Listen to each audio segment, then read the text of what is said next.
It looks like Kevin Durant is staying with the Brooklyn Nets. This comes after the general manager of the Nets, Sean Marks, came out with the following statement, and I quote, "Steve Nash and I, together with Joe Tsai and Clara Wu Tsai, met with Kevin Durant and Rich Kleiman in Los Angeles. We have agreed to move forward with our partnership. We are focusing on basketball with one collective goal in mind: build a lasting franchise to bring a championship to Brooklyn," unquote.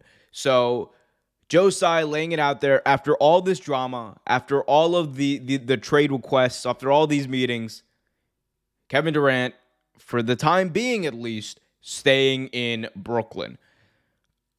I'll run through some of the timeline pieces here in just a second, but I do want to start by saying that this was always going to be a possibility, that the Brooklyn Nets, for whatever reason, whether it's the fact that a lot of the key pieces, namely DeAndre Ayton, a lot of people thought he was going to that Kevin Durant was going to end up going to the Phoenix Suns. DeAndre Ayton re-signs. He's unable to be traded for the next 6 months or whatever, which eliminates the Suns from a potential trade because that's going to be the key piece coming back for the Nets.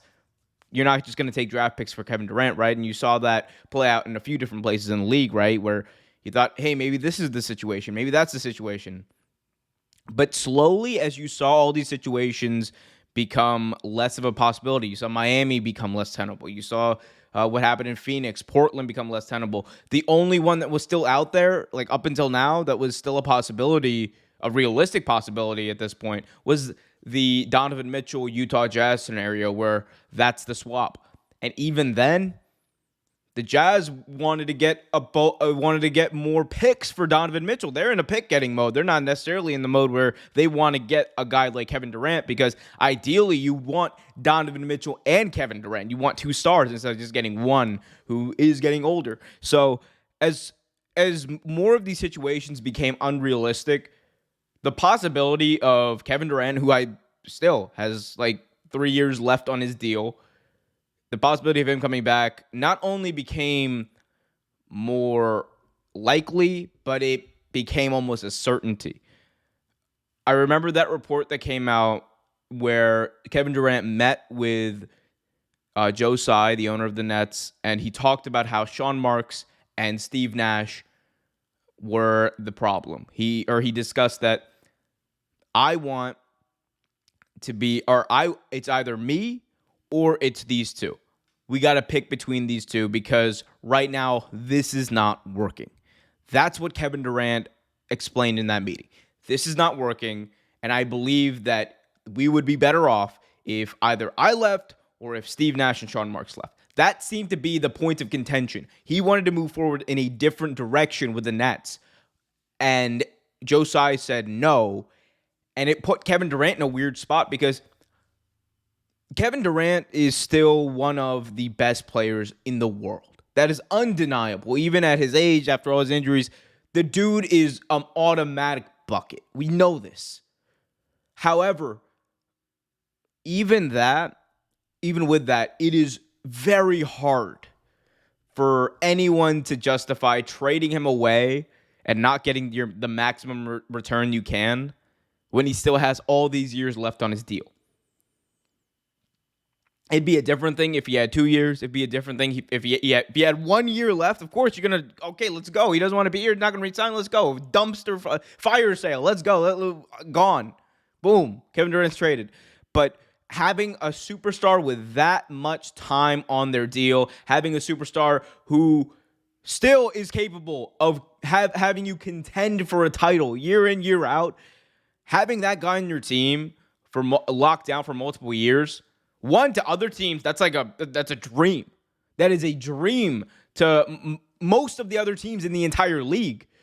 So for the Nets, if you're the Nets, you're thinking, well, I'm just going to give him away, basically. No, because this isn't a star player who has 1 year left on his deal. This isn't even a star player who has 2 years left. This is a star player who has multiple years left on his deal. He just signed a contract recently.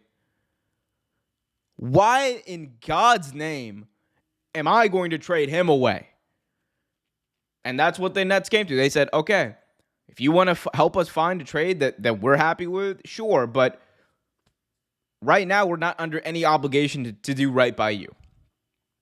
That's what the Nets said. Agree or disagree, that's what happened here. As far as how long-term this is going to be, we know that Kyrie opted in for a year.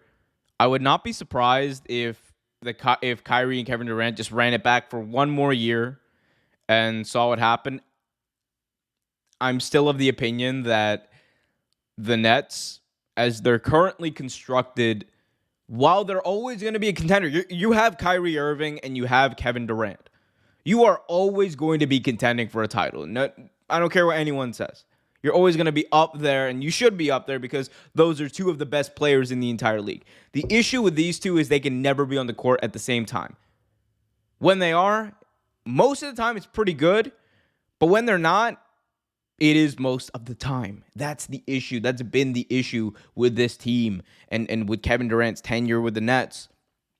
Kevin Durant left the place in Golden State for Brooklyn so he could not only contend long term, but so he could be the leader of that team.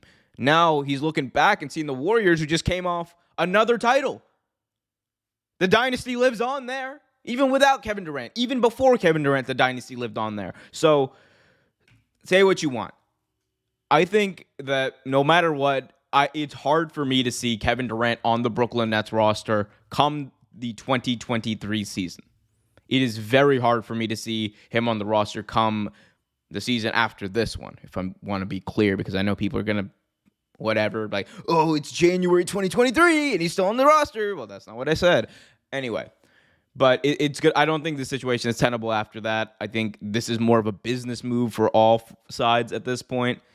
Kevin Durant knows that he wants to get paid still. He wants to get paid that money that he signed for, and this is the best way of doing that. And there doesn't really seem to be a realistic option for him to leave right now. There just does not. So we'll see what happens here. Kevin Durant, though, staying. Y'all let me know what you guys think about it in the comment section below. Hit that like button, subscribe, and hit that notification bell so you get notified whenever a new video is released.